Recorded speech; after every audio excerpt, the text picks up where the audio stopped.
Magandang araw Luzon, Visayas at Mindanao, Sabah. So welcome back naman po kayo ngayon dito sa ating Pilipinas News Channel. Ang pag-uusapan po natin ngayon mga kababayan ay ito pong medyo masabi nating hindi kaanong karakter ni Naoya Inoue. So alam po natin mga kababayan na si Naoya Inoue ay isang mapagpakumbabang fighter lamang.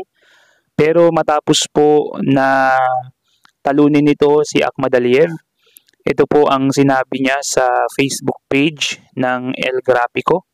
Sinabi po niya dito, no? Naoya Inoue calls out Gervonta Davis for Japan showdown after beating Akhmad Aliyev. So gusto ni Naoya Inoue, no, na makalaban po itong si Gervonta Tank Davis. Alam naman po natin na kakatapos lang din po ng naging laban ni Gervonta Tank Davis against Lamont Roach na kung saan siya po ay naging controversial.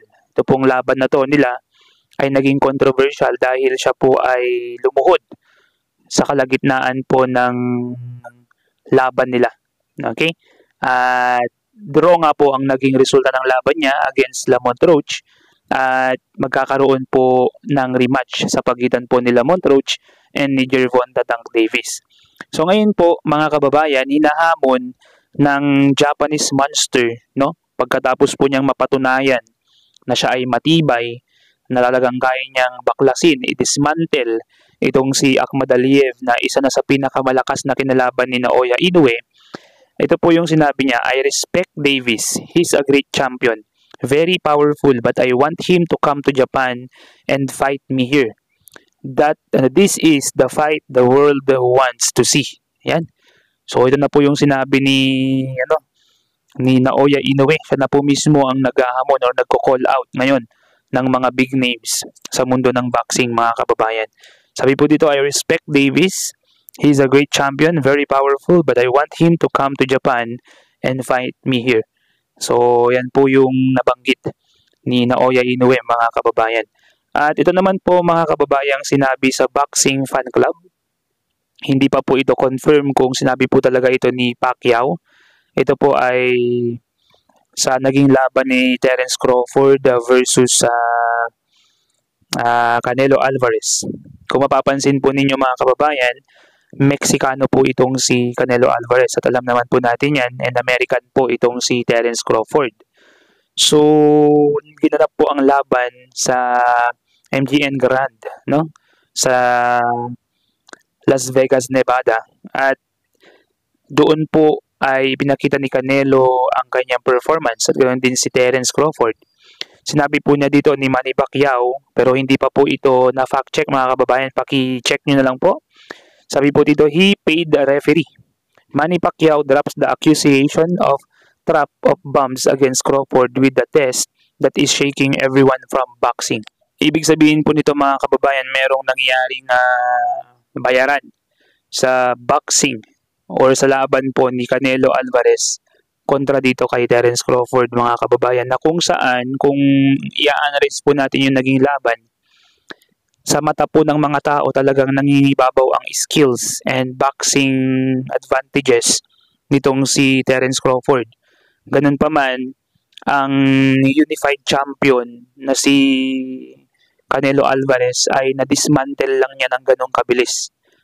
Na parang tinipid ni Canelo Alvarez ang kanyang suntok laban kay Terence Crawford. Merong posibilidad, mga kababayan, na tama ito or meron ding posibilidad na mali po itong balita po ito galing sa Boxing Fan Club, mga kababayan. Of course, alam naman po natin na maraming mga fake news sa internet po ngayon, pero kung isipin po natin mabuti, maaari po na mangyari po ito sa panahon po natin ngayon.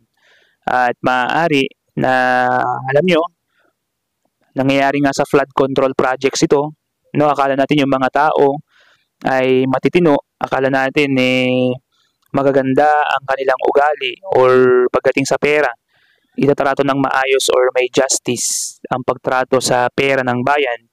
Pero ang nangyari, dahil sa nasilaw po sila sa pera, yun po ang nangyari sa flood control projects, no? Na ibulsa ng ilang mga personalidad na kilala pa sa ating government ang nagbulsa ng pera po ng bayan. So ganun din po dito sa malaking laban na ito sa MGM Grand sa Las Vegas, Nevada, maaari pong nangyari po talaga na may bayaran. Okay?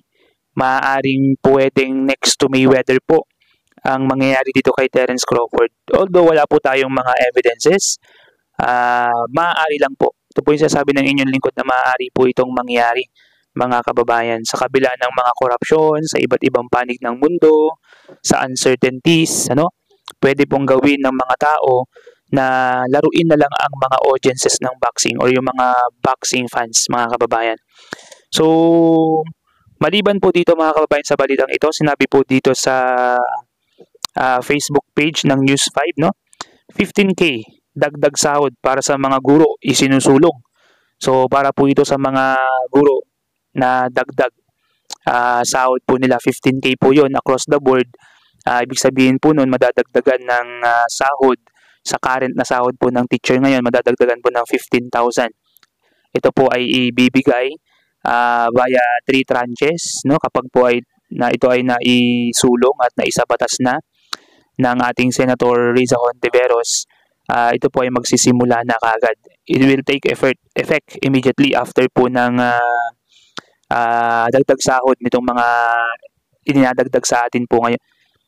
Itong dinadagdag po sa atin na dagdag sahod for 4 tranches. So, pangatlong tranche na po ngayong taon. Sa next year po ay yung 4th tranche. So, hopefully, maikasa na po itong 15K para dagdagan po ulit yung mga sahod ng ating mga guro at ng inyong lingkod.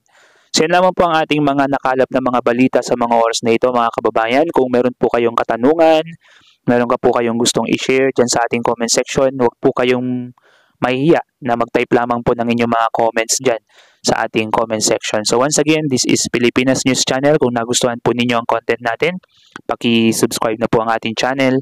And of course, paki-like po ang ating video para marami pa pong nakakapanood na ating mga kababayan. This is Pilipinas News Channel. Peace out.